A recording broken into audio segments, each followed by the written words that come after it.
السلام عليكم ورحمة الله وبركاته. كسر هذا شركية هو لاشي مريان آدبان إبن السلامية ما أنت وحني نوحيا بنتوين آد وقيم فضل أو قاية فضل أو في عن مقارك أم سكينك أو في عن أو في عن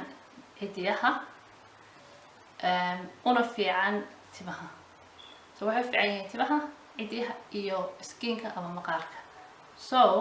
وين بلعنا إن شاء الله هدا إيو عسبتهين إن شاء الله هيجا إلى من سبسكرايبك هدا هوري إلى سعوتينا آدي آد بالنسامية سو دوادا waxaan idinka mahadcelinayaa daawashadii quruxda badnayd iyo sidii fiicneyd ay la socoteen maanta waxaan ka hadlayaa waxyaalaha skiinka u fiican iyo timaha iyo ciddiyaha waxa kamid ah waxyaalaha skiinka u fiican iyo timaha iyo ciddiyaha baradhada macaan la yiraahdo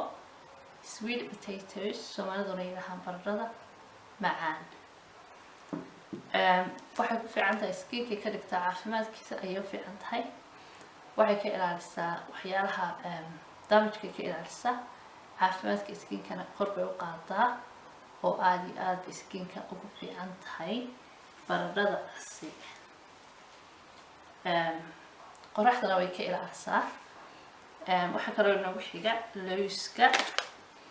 kale waa looska cadda waxa la yiraahdaa cashew nuts looska waxa ku jira kanuna waxa weeye walnuts marka laba nooc oo loos kamid ah loosku waxa ku jira saliida kala duwan oo aad u fiican gaar ahaan waxa ku jirta saliid loo yaqaano omega 3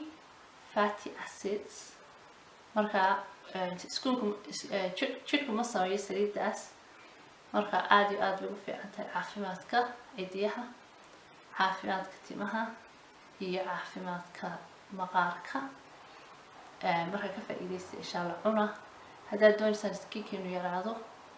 oo aan dad ka muuqan oo beautiful skin haysataan timahana idin baxaan oo idin dheeraadaan ciddiyuhuna idin qurux badnaadaan idin dhalaalaan oo aan idinka jajabin ama madoobaan ka faa'iideysta loosyada aad bay badan yihiin laakiin labadaba maanta idin haya laakiin qaar badan baa jira sida almond oo kale hazelnutska loosas badan baa jira markaas ka faa'iideysta waxa kale oo ka faa'iideystaan tabaandhada qoraxda ayay ka ilaalisaa jidhka marka jidhku skiinku ma gubanayo timaha iyo ciddiyaha ugu fiican tahay marka ka faa'iideysta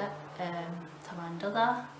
insha Allah tabaandhada waa garanaysan tabaandho waxaan kale oo idin hayaa qudrada la yiraahdo berries-ka la yiraahdo berries-ka waxay ka kamid ah strawberry-ga waxa kale oo kamid ah blueberry-ga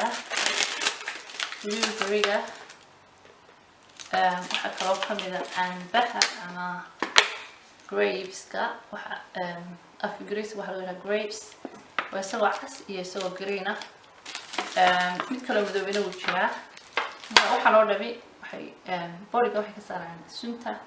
skiinkana way qurxiyaan ama maqaarka ciddiyaha iyo timahana way fiican yihiin vitamino badan iyo minerals badan baa ku jira marka insha Allah ka faa'iideysta oo especially now summerka ka faa'iideysto cuna sida qoraxda idin gubin usunta chemicalka body-ga sameeyo iyo waxyaalaha pollution-ka iyo waxyaalaha dabadda ka yimaada marka loo baxo naasidu idinka ilaaliyo idinka saaro chemicalada toxic ah aan fiicnayn jidhka body-ga nooga saaro ka faa'iideysta berries-ka ka faa'iideysta waxa kale oo ka faa'iideystaan skiinka u fiican iyo timaha iyo ciddiyaha avocado saliida fiican baa ku jira sida omega 3 fatty acids iyo omega 3 omega 6 fatty acids baa ku jira marka faa'iideysta waxa kale oo ka faa'iideysta waxyaalaha green-ka iyo spinach oo kale kale oo kale cabbage oo kale waxay aad u fiican yihiin fitamiinada ku badan, especially wax ku badan ironka. Markaa bodyga skinka aad bay ugu fiican yihiin, timahana way fiican yihiin, way saaraan, cidiyahana way fiican yihiin, way qurxiyaan, way dhalaaliyaan, kajabkana way ka ilaaliyaan. Marka ka faa'iidaysta waxaan oo dhan. waxay ila tahay maanta inaan intaa un idin share gareynayay. haddii ay igu cusubtiin subscribe-kayga ilaawina soo subscribe insha Allah. haddaa hore ila joogtana aad iyo aad baa mahadsantihiin, aad iyo aad baan idin salaamayaa. Thank you so much inaad channelkayga ku xiran tihiin. intaan maanta idin hayaa. marka waa kan nutski, waa kan markaan soo dhaweeyo ka faa'iidaysta insha Allah nutska. intaa baan maanta idin hayaa insha Allah. waxa kale ka faa'iidaystaan salmonka ama malayga, nooc kasta ha noqdo, ama tuna ha noqdo ama salmon ha noqdo. wuxuu yahayba adigu malaygu aad u fiican yahay, ama fishku insha ka faa'iidaystaa. aad iyo aad baan idin salaamayaa. Assalaamu calaykum waraxmatullaahi wabarakaatuh.